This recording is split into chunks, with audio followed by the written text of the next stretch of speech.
Bonjour pour ce rendez-vous hebdomadaire du mercredi à 12h45 pour l'édito vidéo. Comme chaque semaine, je vais vous présenter la une de Politis qui paraît demain et qui est consacrée au mouvement social, donc avec cette grande injonction, gagner la bataille de l'opinion, parce que je crois aussi, et c'est le sens du dossier de Politis cette semaine, que le mouvement qui va s'enclencher là, notamment des cheminots, va se gagner non seulement, disons, au sein de la SNCF, mais aussi, bien sûr, dans l'opinion. Est-ce que nos concitoyens vont considérer que la défense du service public, c'est un enjeu, je crois, moi, personnellement, très important pour notre société. Bon, pour ma part, j'ai fait un édito sur Sarkozy et la Libye. J'ai même fait un mauvais jeu de mots, la Libye de Sarkozy. Je renvoie donc nos amis d'aujourd'hui à la lecture de cet édito. Parce que je vais vous parler d'autre chose, une fois n'est pas coutume.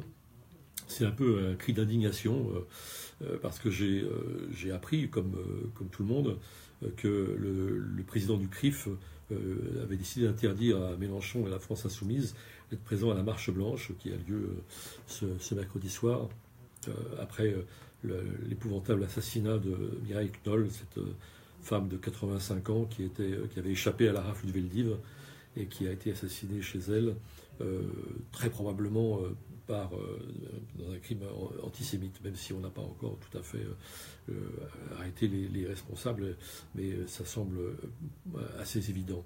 Alors pourquoi cette indignation ? Parce que les motifs. D'abord, je pense que c'est de très mauvaise politique de la part du CRIF de commencer à dire qui a le droit de venir et qui n'a pas le droit de venir. Ça devrait être au contraire un grand moment de consensus où on ne fait pas le tri, et surtout pas le président du CRIF. À quel titre fait-il le tri entre ceux qui peuvent participer ou pas à cette marche blanche ? Ensuite, parce qu'il y a, de façon un peu subliminale, ils ont une sorte d'amalgame entre le Front National et France Insoumise, qui est un amalgame tout à fait odieux. C'est-à-dire que le Front National, c'est un mouvement dont le fondateur, en effet, a été condamné à plusieurs reprises pour antisémitisme. Je ne vois pas ce que ça a à voir avec la France Insoumise ou l'extrême gauche, comme dit le président du CRIF, Francis Khalifa. Mais il y a presque encore plus grave que ça, et là ça dépasse beaucoup la question de la présence de Mélenchon. Pourquoi ce personnage, Francis Khalifa, veut-il empêcher Mélenchon d'être présent, qui est un homme Mélenchon tout à fait irréprochable sur ces questions-là, et qui a des principes qu'il a réaffirmés à maintes reprises. Pourquoi ? Bien parce que Mélenchon et France Insoumise ont critiqué la politique du gouvernement israélien, et même ont soutenu la campagne BDS, boycott des investissements, sanctions contre Israël. Autrement dit, la critique de la colonisation galopante que le gouvernement d'extrême droite israélien est en train d'opérer actuellement. Et alors, d'une part, il y a une question qui se pose tout simplement, c'est si il ne faut plus rien dire sur la question palestinienne, le président du CRIF devrait simplement l'affirmer. C'est-à-dire que dorénavant, nos concitoyens n'auraient plus le droit de se mobiliser, de manifester pour défendre le droit des Palestiniens à simplement exister.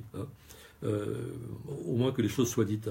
Mais il y a encore plus grave que ça, c'est que le président du CRIF, qui prétend représenter, d'ailleurs, à mon avis, tout à fait indûment la communauté juive française, eh bien, il interdit à quelqu'un de venir dans cette marche blanche au nom, non pas de l'antisémitisme, de la défense de la lutte contre l'antisémitisme, mais de la défense de la politique israélienne.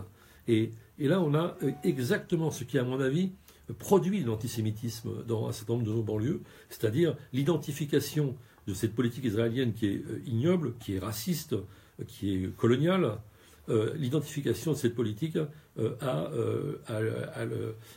la communauté juive française, qui n'y est pour rien. Je dirais, en plus, les juifs ont parfaitement le droit d'avoir un attachement affectif à Israël, mais l'identification de l'un à l'autre, c'est exactement cette confusion mentale, cet amalgame qui produit l'antisémitisme. Donc on voit très bien que le discours du président du CRIF, en fait, c'était vraiment une politique de gribouille qui a abouti à l'inverse du but recherché, en tout cas affirmé, et ça ne peut que produire de l'antisémitisme. Donc il y a à la fois quelque chose qui est absolument détestable, c'est ce droit qu'il s'arroge à interdire, à faire le tri de ceux qui doivent participer à cette marche blanche, à laquelle il faut aller, et en même temps l'amalgame en défense de la politique israélienne. Et le CRIF n'a rien à voir, en principe, avec la défense de la politique israélienne. C'est la défense des intérêts de la communauté juive. Dois-je rappeler au président du CRIF quelle est la vocation de son association? Voilà ce que je voulais dire cette semaine. À la semaine prochaine.